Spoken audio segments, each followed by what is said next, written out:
Om Jnana Timirandasya Jnananjana Shalakya Chakshurmilitan Yena Tasmai Shri Gurave Namaha Shri Chaitanya Manovistam Sthapitam Yena Bhutale Swayam Rupa Kadamayam Tadati Swa Padantikam.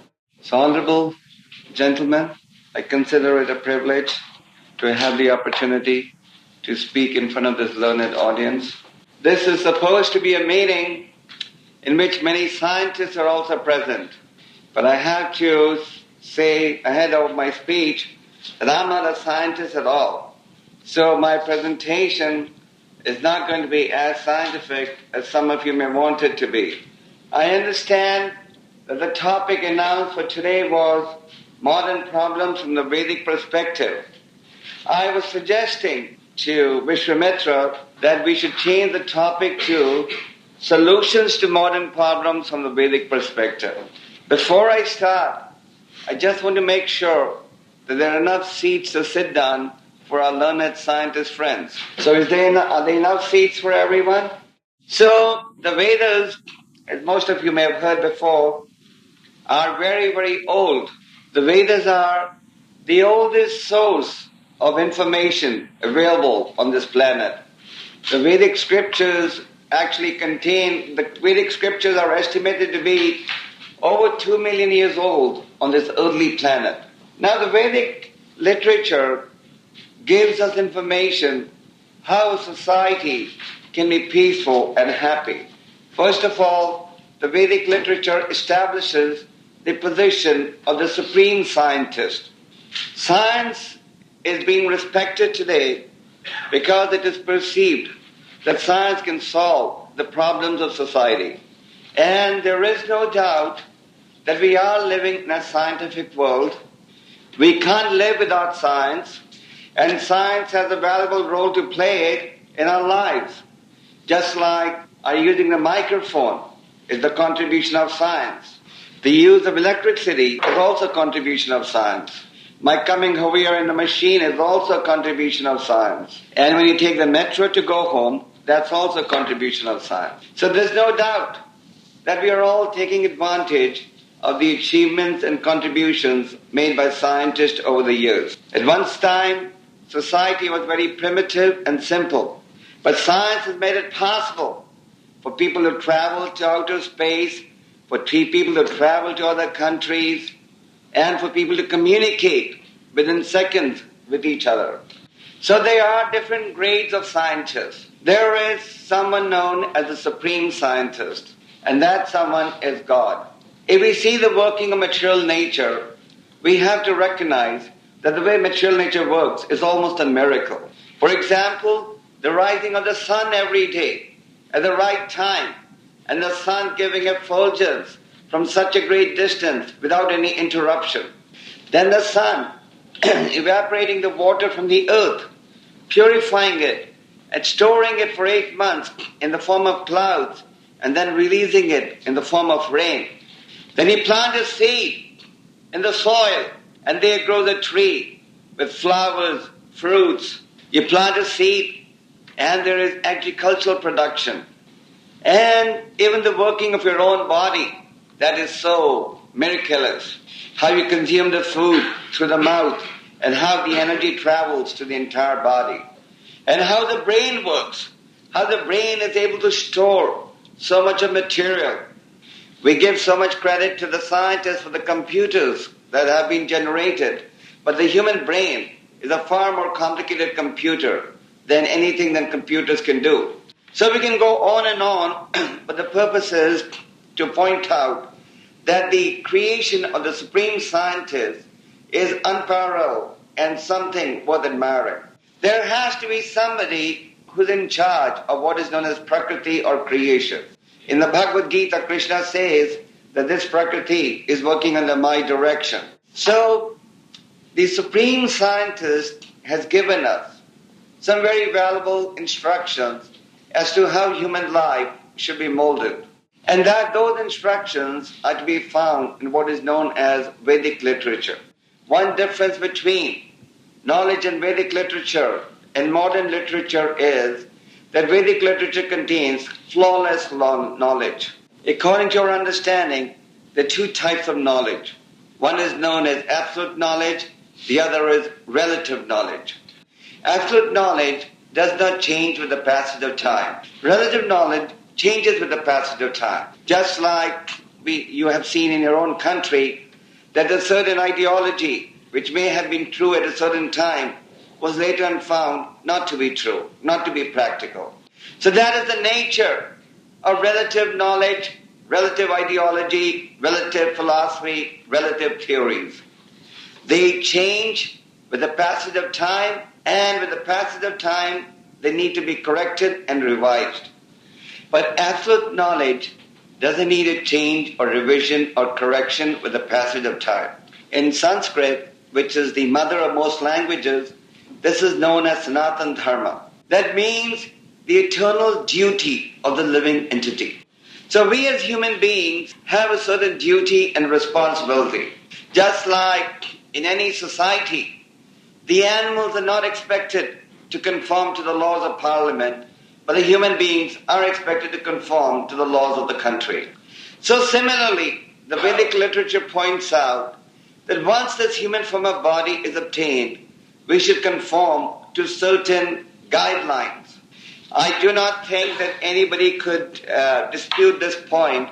The human life is certainly a life of responsibility. Just like if an animal crosses the street on a red light, the militia in your country doesn't give him a ticket. But if a human being crosses the street on a red light, he certainly gets arrested. So, having realized this human body, after a very, very long evolutionary cycle, the Vedic literature points out that this life should be utilized very carefully and intelligently. We understand that there are millions of different species of life. To be precise, there are over 8,400,000 different species of life. Out of these 8,400,000 different species of life, only 400,000 are considered to be belonging to the human category. The other forms of life belong to other species. And there is something which doesn't end with the passage of with the termination of the body. And that something is the soul. Many heart specialists, even in North America today, are acknowledging that when the body dies, there's something in the body which leaves the body, and then the body takes on a whole different dimension. And that something is the spirit soul. The body is always changing. It is said that the body goes through 6 stages of development. The body is first born, then it grows, maintains itself, produces byproducts, begins to get old, and finally it dies. And the soul, however, doesn't die with the termination of the body. This has been confirmed in almost all the great scriptures on this planet. The Vedic literature establishes that the soul is eternal, but the body is perishable. And the Bible also confirms this by stating that what shall one do if he gains the whole world but loses his eternal soul? So the soul is eternal. In other words, this soul represents the real identity of the living being. Now, in the present society, we can all be aware of a variety of problems that we are all very concerned about. For example, we are all concerned about the crime in society. We are all concerned about the food production in society. We are all concerned about having leaders who lead the country but who are not honest to the citizens and to the welfare, and who do not work for the welfare of the people. Then we are all concerned about the rise in diseases all over the world. Everywhere in the world we see that the hospitals are full of patients. And then we are all concerned about the mental anxiety that is increasing with the passage of time. Now we can go on and on, but these are just some of the areas of problems that everyone all over the planet seems to be concerned about. Take, for example, the rise in crime in society. When does crime increase in society? Crime increases in society when people do not understand their limitations. Crime increases in society when people become greedy. Crime increases in society when people don't have respect for law. Crime increases in society as people's character goes down. And why does the character go down? Because people are not educated in moral values. And they're not educated in moral values because people seem to be losing to understand the importance of information, education that is there in the scriptures of the world. Then we're also very concerned about the food problem. For example, in your country, right now we see that there's a tremendous shortage of what they call productive. Actually, the whole planet is facing this problem to different degrees. Not only is the food production running out, but the whole world is also running short of water. United Nations studies have educated us to believe that in about 20 years' time, in many countries of the world, water is going to be sold like benzene. So the world is running out of natural resources. Why is this happening? Again, because we are deviating from the teachings of the ancient scriptures. There's a very nice verse in the 3rd chapter of the Bhagavad Gita that I would like to read to all of you. I'll first read the Sanskrit and then we'll present the Russian translation. Annat bhavanti bhutani prajanan anna sambhava. Yagyat bhavati prajano yagya karma samudbhavaha. So this verse presents very valuable information that we all need. Nobody can live without food grains, is that right? At the Pravada? So everybody needs food grains. Now, how do you get food grains? Food grains can only come if there's rainfall. On your dining table, you can't have nuts and bolts. Nor can you have computers on your dining table. Nor can you have these modern tube lights on your dining table. On your dining table, you need food grains. Even those who eat meat are able to eat meat because animals are fed on grains. So ultimately, everybody needs food grains. But what is the secret to the realization of food grains? The secret is there must be rainfall. You may have the best chemicals, but even the best chemicals can only increase the agricultural production if there is rainfall.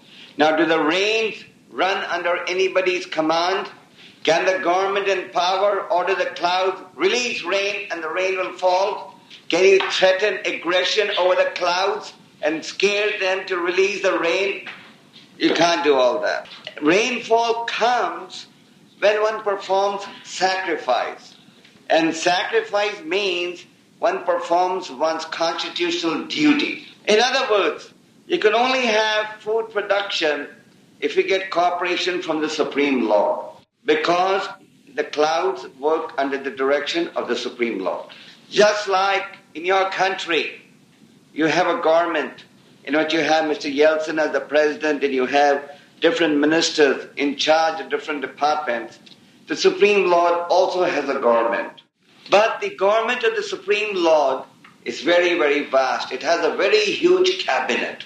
There are 33 million cabinet ministers. This may take you by surprise. And these cabinet ministers are known as demigods. Just like there is one demigod called Indra.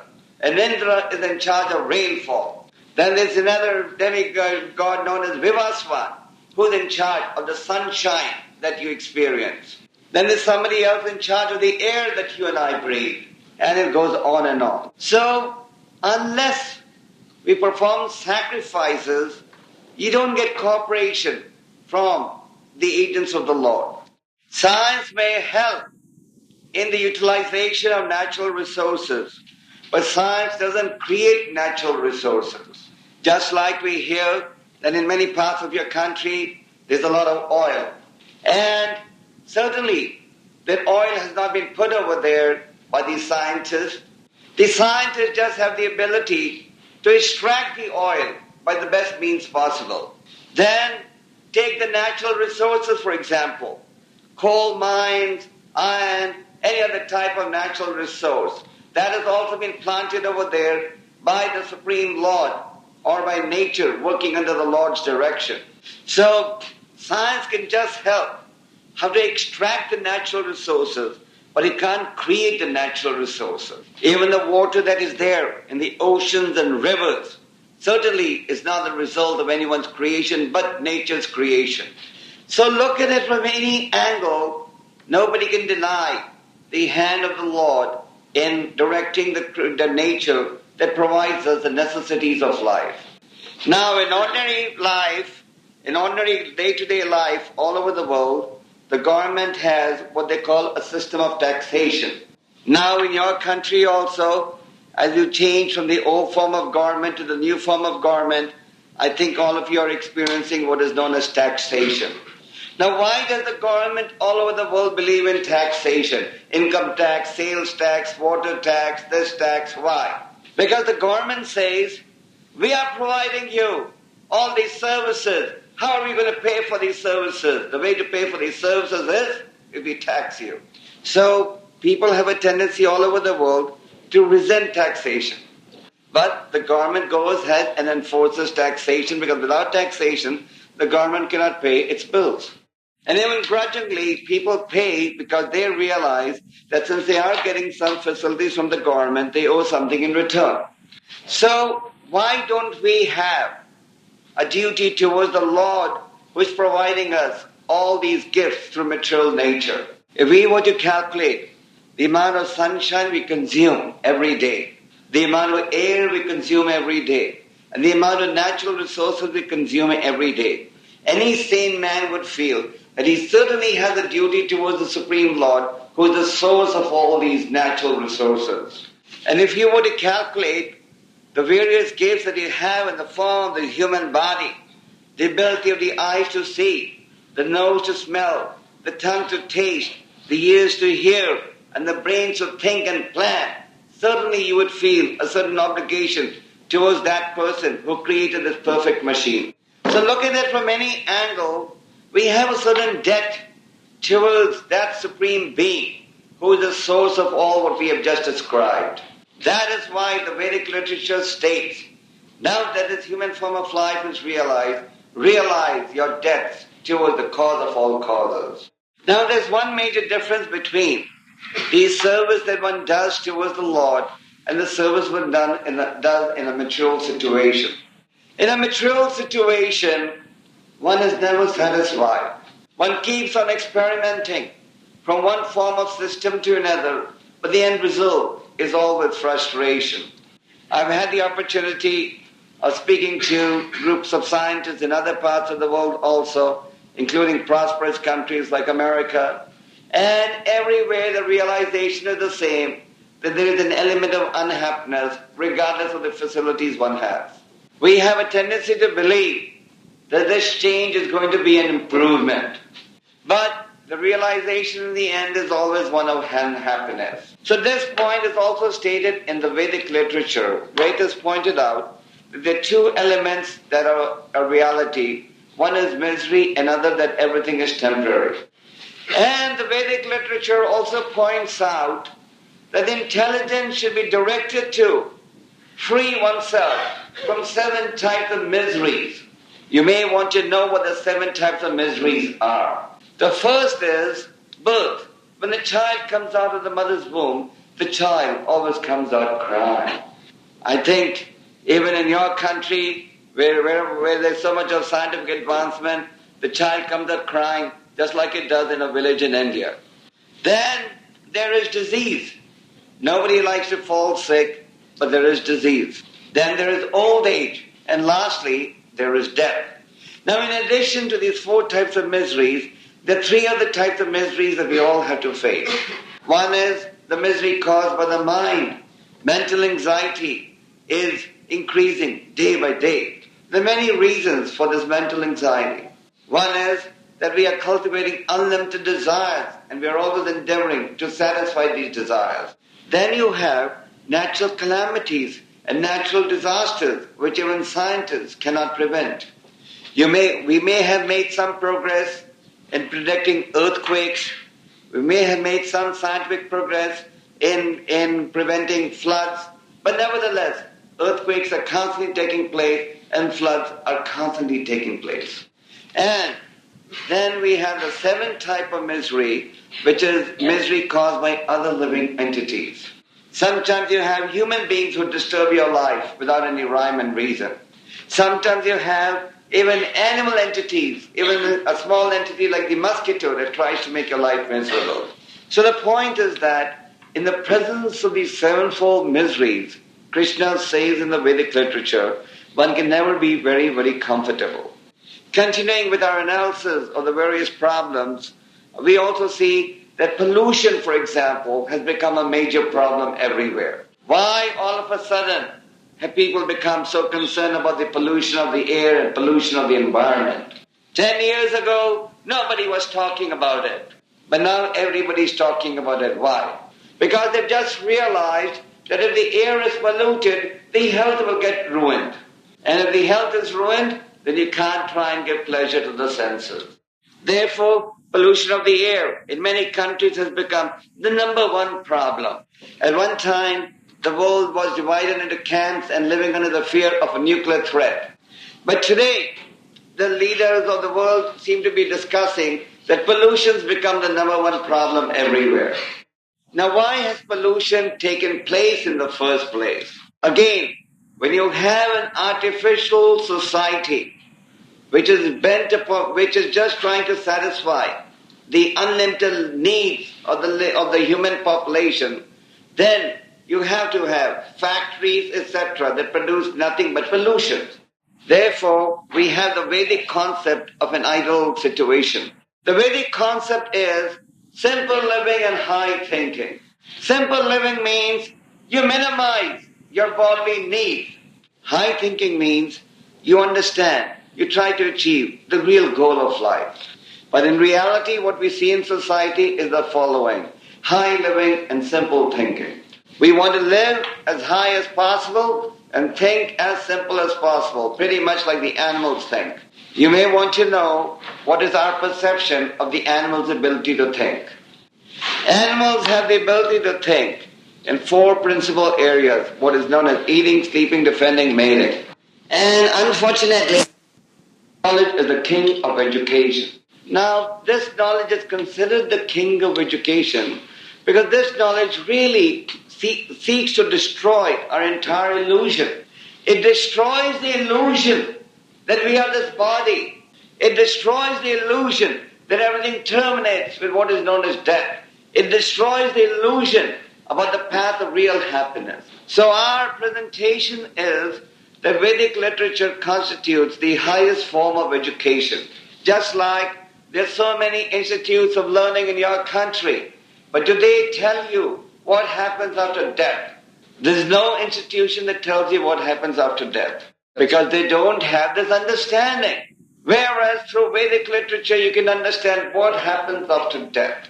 So that is why this knowledge is called the most perfect education, because it tells us how to live and how to prepare to free oneself from the misery, and how it also teaches us about the art of dying. It teaches us the art of dying because we understand from Vedic literature that wherever the mind is at the moment of death, that is where the living entity eventually gets transported. So Vedic literature contains information that modern educational systems don't provide. Now, I don't want any of you to get the impression that we're against what modern education may be supplying. In the Sri Ishopanishad, which is a part of the Vedic family, it is said that one must cultivate material science and spiritual science side by side. Our spiritual master Srila Prabhupada used to say that if you have 1 0 or 100 zeros, they mean nothing. But if you add the figure 1 to the zeros become meaningful. And that one in society is God consciousness. If God consciousness is introduced in society, if spiritual education is introduced in society from a young age, then society will be brought up in a totally different environment. These days, we see that your country is also headed towards what we call a democratic form of government. I have lived in many countries where they've had this democratic form of government from a long time. But it is not that the people in these other countries are happy with the democratic system or with the leaders that they have in society. In the Western countries also you see that a leader may be very popular today, getting a very high rating in a poll, but 1 year later, his standing comes way down and he becomes unpopular. We see all over the world, people are protesting with the honesty of leaders in society. So all this is there due to a fundamental defect in the way modern society is operating, and that fundamental defect is lack of God consciousness. So our presentation is that God consciousness has to be introduced in society, and the Vedic literature, which is the oldest literature on the planet, presents a platform how God consciousness should be introduced. And taking advantage of Vedic literature doesn't mean that you can't use modern science. Modern science can be used for constructive purposes and not destructive purposes. As I said earlier, we also, who are propagating the message of God, use modern science or the facilities created by science. Just like this microphone. It is being used for an auspicious purpose at the moment. But this could also be used for something inauspicious, should one desire. So it's the utilization that determines whether it is being used correctly or incorrectly. So the consciousness that everything should be utilized correctly can only be created if there is God consciousness in society. And when we talk about God consciousness, we should talk about God consciousness in terms of the established scriptures of the world. And if we follow the established scriptures of the world, then we will be able to create a favorable God-conscious atmosphere in which everyone can live happily. Just like a fish cannot be happy outside the water, the living entity cannot be happy without a spiritual connection with the Lord. So in summary, we believe all the problems that society is facing today, such as food problem, pollution, inefficient government, crime in society, all these solutions can be solved with one dosage, and that is a spiritual dosage that consisting of spiritual education from a young age. In fact, it is said in the Vedic literature that spiritual education should be started from the age of 5 onwards. Just like these days, we teach the children from the age of 5 how to use computers. We teach them computers from a young age because it has been recognized that computers are an integral part of one's life. So is God not an integral part of our life? So our only complaint against the modern society is that there is godliness in society. And all problems can be solved with the introduction of God consciousness in society. There are many ways of God consciousness can be introduced. One is into the study of books like Bhagavad Gita and Bible. And then you have the recommended process for this age, that is glorification of the Lord by the chanting of His holy names. So taking advantage of this knowledge, we can all be happy and peaceful. Hare Krishna. So we'll be happy to entertain questions from all of you. Should you have any questions or comments? Okay. Yes. What are concrete methods to introduce this God consciousness, and especially what are recommendations to arrange the society? In which way should we arrange our society according to Vedic information? It's a very, very intelligent question. About a year ago, I happened to give a lecture to an educational committee that is responsible for preparing educational programs for people in Moscow. And they were also admitting that education, the way it is failing to deliver the goods. Before I answer, I just want to give a little bit more background. Even in America, where you have all these famous universities, a recent report of the U.S. Senate confirmed that the standard and morality in university campuses has greatly gone down. Student unrest is so high. Student indiscipline. This is all there because our material education is lopsided. So with this background, I'll now answer your question. So one way is that in schools you also introduce spiritual subjects. The best time to educate a person is when he's young. So as we begin to teach our children, we should also teach them a little bit about their spiritual education. We should also give them information about who they are.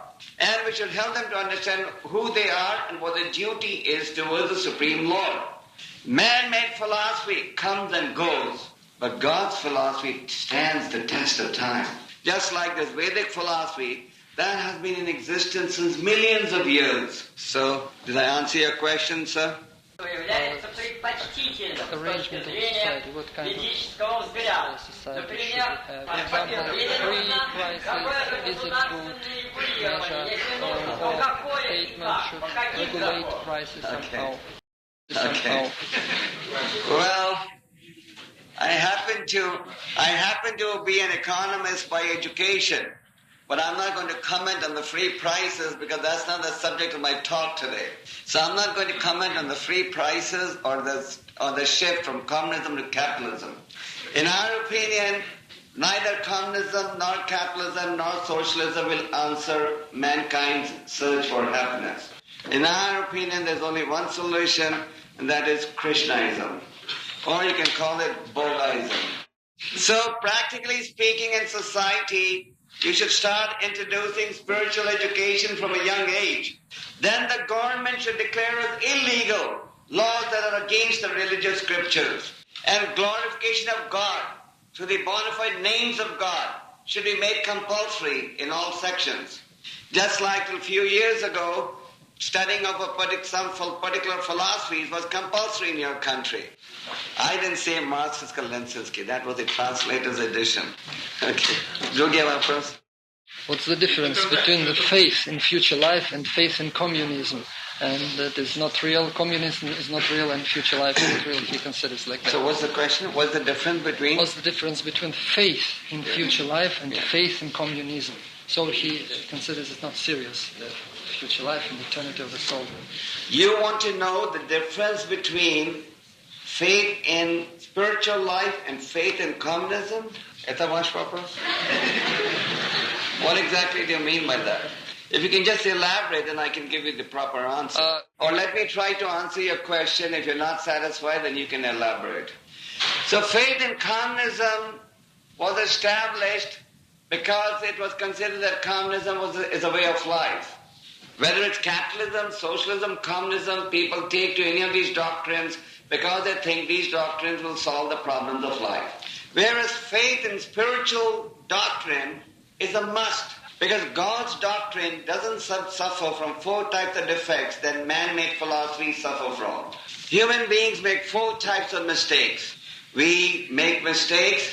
Even if you're a Nobel laureate, still you make mistakes. We have a tendency to cheat. Our senses are imperfect and we get illusioned. Therefore, any man-made philosophy is going to collapse with the passage of time. Whereas God's philosophy stands the test of time. So you can utilize your intelligence and decide which will satisfy you in the long run. So he doesn't believe in the existence of soul, in the eternity of the soul. So my understanding is you don't believe in the eternity of the soul? Okay. He says there is no direct evidence. Okay, fine. Let's just take this point that there is no soul as you seem to believe. When a person dies, why does he not reply to your statement, Kakdela? Why? You reply. I can show you the statement. There was a very leading heart surgeon of the world called Dr. Bigelow. He's still living. He's in the Toronto General Hospital in Canada. He said, and this was 20 years ago, now he's even more convinced. At that time, 20 years ago, the Canadian government had appointed a body to determine at what point should a patient be allowed to die in the hospital. As you know, in the Western countries, this is a number 1 topic of discussion in scientific circles. When I say scientific, I mean doctors. At what point should a person be allowed to die? Until what point should he be kept artificially alive? Because now they have so many machines that can keep people artificially alive for a little longer time. But the problem is, they have the machines, but nobody's ready to pay the bills now for keeping people artificially alive. The problem is that science has created the machines by which they can try to keep people artificially alive. But the cost for running these machines is so high that even in America, the government and the private insurance companies are refusing to bear the high cost. The government is going broke paying the medical bills in countries like Canada.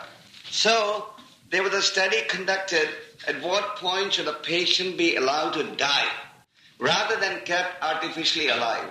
So, Dr. Bigelow said, after studying people die for 32 years, he is convinced that there is something in the body, and when that something leaves the body loses all luster and all beauty. So, there's so much evidence to show that there is a soul. Then again, I'm sure you have pictures in your photo album when you were young. Yeah? You have pictures of when you were younger? So when you look at a picture of yours, say 30 years ago and say, Etaya, how do you say Etaya? Your body looks completely different. If you are this body, how can you say this is I? Obviously there was something in your body at that time which is still there now, and that's why you say, this is I. I can give you many more examples. There is soul in the body, and even modern day scientists are acknowledging that there is soul in the body. What do you think is the difference between a living entity and a dead entity? Let's hear your answer. Dead person is going to ruin. His body will ruin very soon, and the living person, he is living and his process will take place. But when does a man die? That's my question. When does a man die? How do you determine death? Maybe this is not only one point, this interval of time during which various processes are stopping or ending, and it is. How do the various processes stop? I'll give you another example. Sometimes a person is in coma for 2 years. You know what a person is in coma. He's completely unconscious, sleeping for 2 years non-stop. So how is that man still living? He's living because that little bit of consciousness is there because the soul is still there. This is exception. Okay. The question is, what do you think about such conception that instead of God there are more high-developed civilizations, more intelligent beings that are controlling our civilizations? First question. Okay. I'm glad that you at least acknowledge that there are more developed beings controlling civilization. That's at least a starting point. However, where is the harm if you acknowledge that one supreme being instead of many supreme beings that is controlling everything? You have acknowledged that there are many supreme beings. So we also acknowledge that there are many supreme beings, but even amongst the many supreme, there's one that is really supreme. And second question, what do you think if religions are various teachings which are given us by higher civilizations, more advanced civilizations, to control, to keep our civilization in order? Yes, that's right. Religion contains philosophy that is given by the perfect being God to make human civilization happy and peaceful. You have to understand our relationship with God is like that of your relationship with your son. If you have a son, you're concerned about the son's welfare, aren't you? So similarly, the Supreme Lord, being our eternal Father, is concerned about our welfare. Just like when you try to discipline the young child, the child cannot always understand why you're saying what you're saying.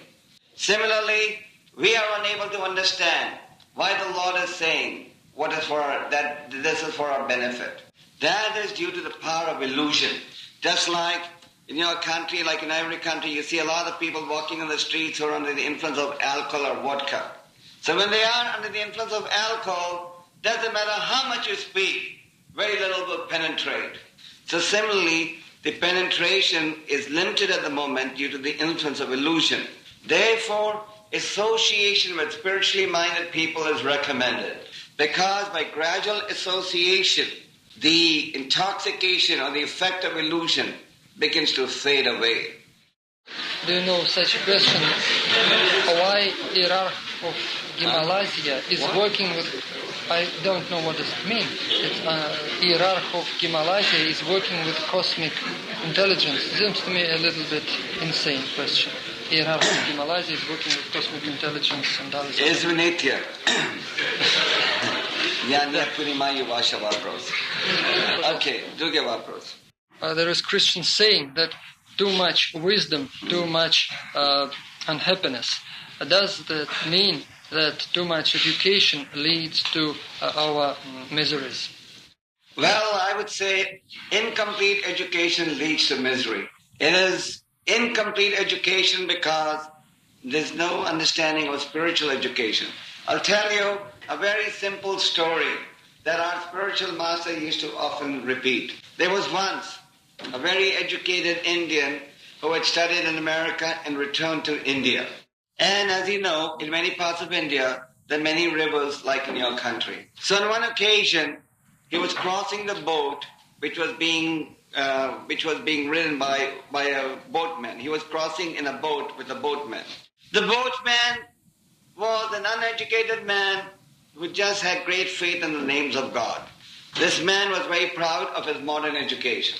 So he started showing off his knowledge to the uneducated boatman. He asked him if he could speak the English language. Just like even in your country when somebody learns English and he shows it off on the other people. They do it everywhere. So the boatman simply said, I'm uneducated, I can't speak any English.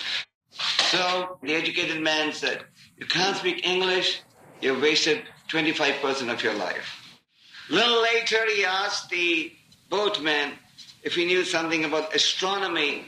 The boatman said, I've never even heard of the word astronomy before. Forget the science of astronomy.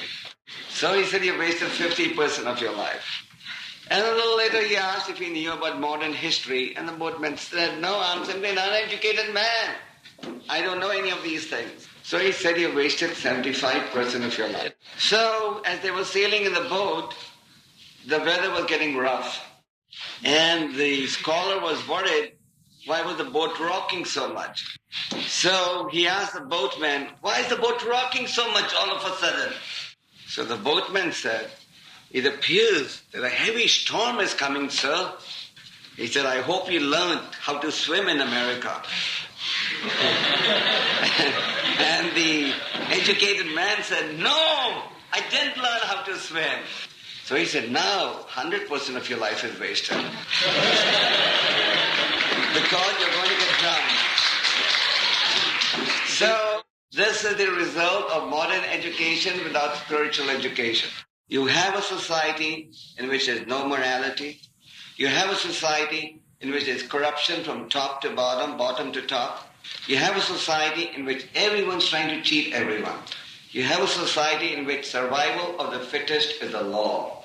So that is the result of a godless civilization. So this Krishna conscious movement through the Bhaktivedanta Institute, all it is doing is trying to point out the position of God and the need for God to be in our lives.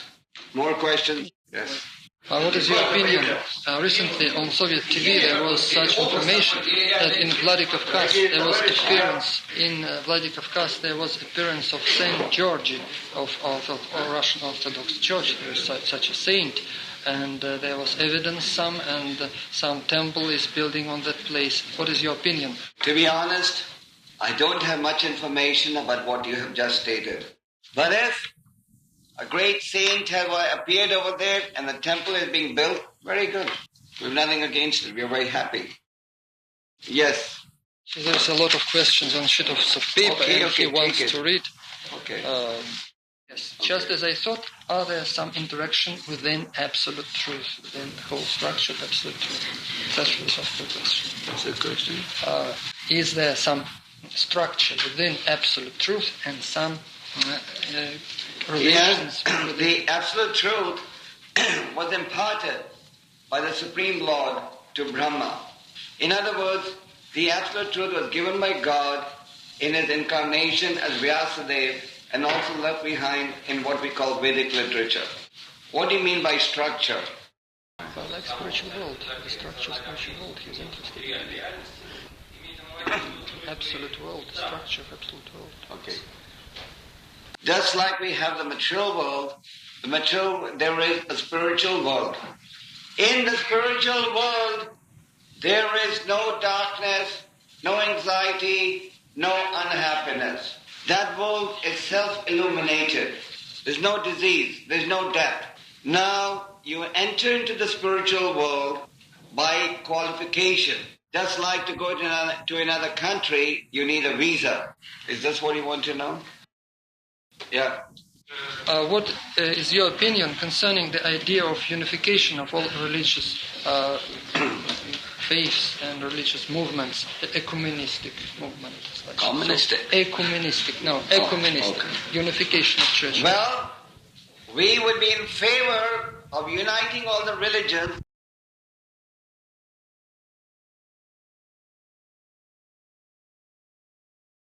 and giving up your love for so-called material things.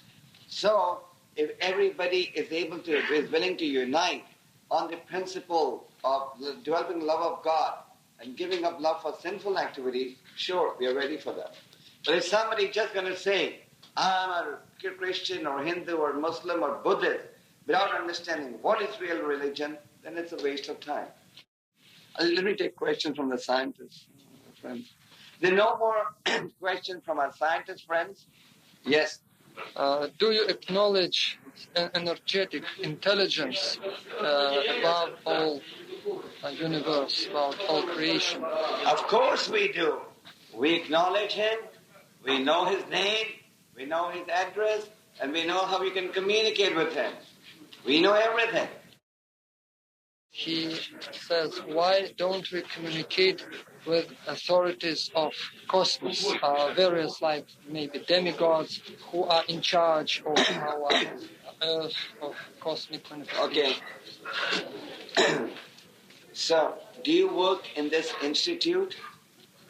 He is the chief editor of journal Intelligence and Cosmos. Okay. So, I'm very happy to meet you. Now, you can approach the demigod, but if you have a chance to go directly to the Lord, why should you not take advantage of it? Just like if you want to get something done from your Russian government, if you can go directly to the president, won't you go there rather than go to the lower officers? Okay, any more questions? Well, when we reach the absolute world, the spiritual world, we lose all desires and all our demands are satisfied by Krishna, then what is the meaning of the complete spiritual knowledge? What is the meaning of freedom? And what are the relations between Krishna and his lovable servants? Okay. Actually, when you enter the spiritual world, you don't lose desires, but your desires get purified. So, in the spiritual world, your only desire is to serve the Supreme Lord. Therefore, in the spiritual world, everybody is interested in just serving the Lord. An interesting question, unknown for me. First, he said, do you acknowledge the process of reincarnation? Certainly. But then he said, what is your opinion about reincarnation of the whole civilization, that various civilizations reincarnate in various epochs, millenniums? Well, actually the whole civilization is reincarnating. By civilization, do you mean the human beings, all the species of life? Human civilization. Well, human civilization, animal civilization, plants, they're all going through the cycle of birth and transmigration of the soul. Some go up, some go down. Just like after you obtain a human birth, there's no guarantee that you will not go down to lower forms of life. That will be determined by your activities. So you can go up or down, which is going to be determined by your activities. If we acknowledge existence of supreme intelligence, do we consider that this supreme intelligence has three levels: evolution, revolution, and abstraction? We've never had such thing, but the fact is, three levels of supreme intelligence: revolution, evolution, and abstraction. Actually, the supreme intelligence has unlimited levels, not just three levels. If I tell you something, you will just be shocked, but I'll tell you. The glories of God, the intelligence of God, the abilities of God is increasing every minute. So how can you just divide it into three? What is the opinion of supreme intelligence? How does he divide himself? What is his structure from his own opinion? What you are seeing is only a small sampling of the supreme intelligence. This universe in which you and I are living it is only one tiny portion of God's total creation. It is just like one mustard seed in a bag of mustard seeds. Did you take birth on this earth, or you just descended from cosmos? And do you know who is from which region comes? Well, if you want me to be truthful, obviously I took birth just like everybody else did. Yes. What is your information about magnitude and also weight of the soul? What is the weight of the soul? Okay. The soul is very, very light. In fact, the scale on which the soul can be weighed has not been produced by any scientist in the world. Can you calculate the weight of one hair of yours? Can you calculate the weight of the tip of your hair? Can you? No. It's okay. The soul is 1/10,000 the tip of your hair. Why is it 1/10,000? That is created by Krishna. It is so light. Still it is giving you energy 24 hours a day. In the material world, the scientists have invented what they call rechargeable batteries. You charge your battery for a few hours and then you use it for a few hours. The most is you can use these batteries for 4 or 8 hours without recharging them again. But the soul goes on giving you energy 24 hours a day for your entire existence. What are our relations with Christian religion, and what are perspectives of development of our movement in Russia? Well, as I said, in answer to somebody's question from the other side, we are ready to cooperate with anybody as long as religion is going to be followed based on the laws of God. So there are various types of Christians today. Some are Christian just for name. Some are staunch conservative Christians. Some go to the church every Sunday but don't really practice Christian teachings. So, with those who really want to follow Christian teachings, we have absolutely no quarrel. In fact, there are many, many elements in the Bible that are taken directly out of the Vedic scriptures. There is a very ancient book, and I'll bring it with me next time I come to your country because I have the book in India. It's called the Aquarian Gospel. And in that Aquarian Gospel, it is clearly told how Jesus Christ received his spiritual training in India. There are many elements of the Bible, as I said, that are very common with the Vedic teachings. For example, Bible says man is made in God's image. So it acknowledges that God has a form. Bible says soul is eternal. Vedas also say that. Bible says thou shalt chant the names of the Lord. Vedas also say that. Bible talks about reward and punishment, heaven and hell. Vedas also talk about that, reward and punishment. Bible says, thou shalt not kill. Clearly killing is bad, including killing of animals. Vedas also say that. So there are many, many statements in the Bible that are 90 to 100% in support of what the Vedic teachings are. The problem is that the present-day followers of the Bible have twisted everything to suit their convenience. But this is also the problem with the followers of the Vedas in India. They have also watered down the whole Vedic message completely. And that's also the problem with the followers of Islam. So that is the problem with the entire society, that the original teachings of God have been watered down to suit the convenience of man. What's your opinion about development of our society in Russia, our movement? I see a very, very bright future in Russia. Actually, I'm a very great admirer of Russian intelligence. Some people say I'm the Russian government's agent when I preach abroad. So I feel the Russian people are very intelligent. That is why they're taking to spiritual life so enthusiastically. And actually I travel regularly to virtually all the countries that have now become independent or previously part of the Soviet circuit. And I find everywhere the people are very receptive to God and religion. And that is why thousands of people are buying the Bhagavad Gita regularly. In the month of December, our society distributed nearly 400,000 Bhagavad Gitas in 1 month. Isn't that unbelievable? So I understand that our time is up.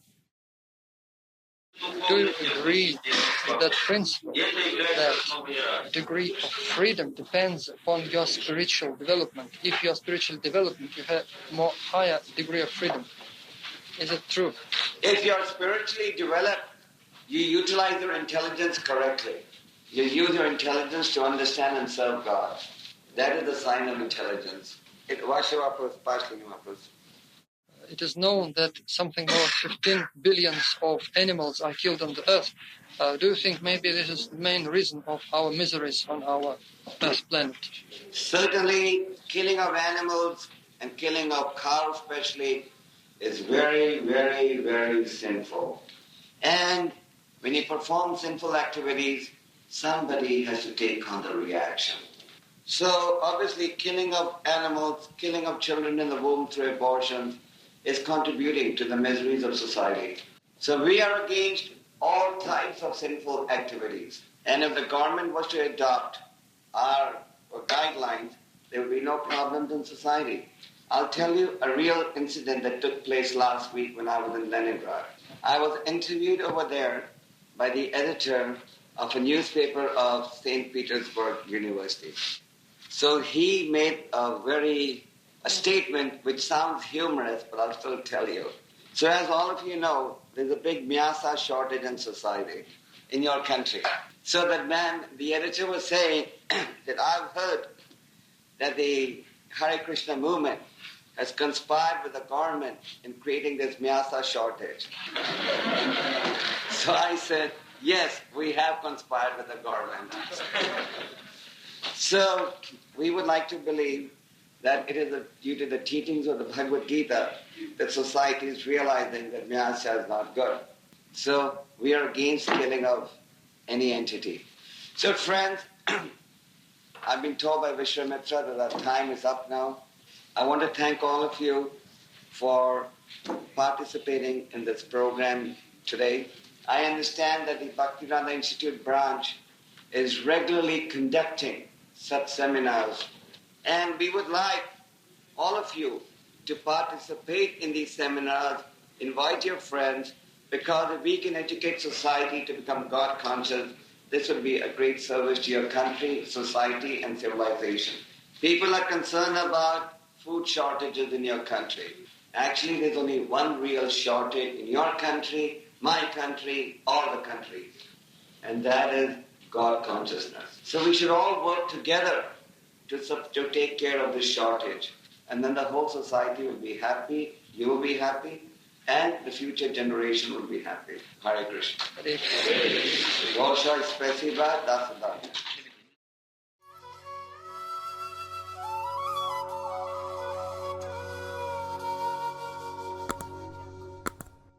Hare Krishna, Krishna Krishna,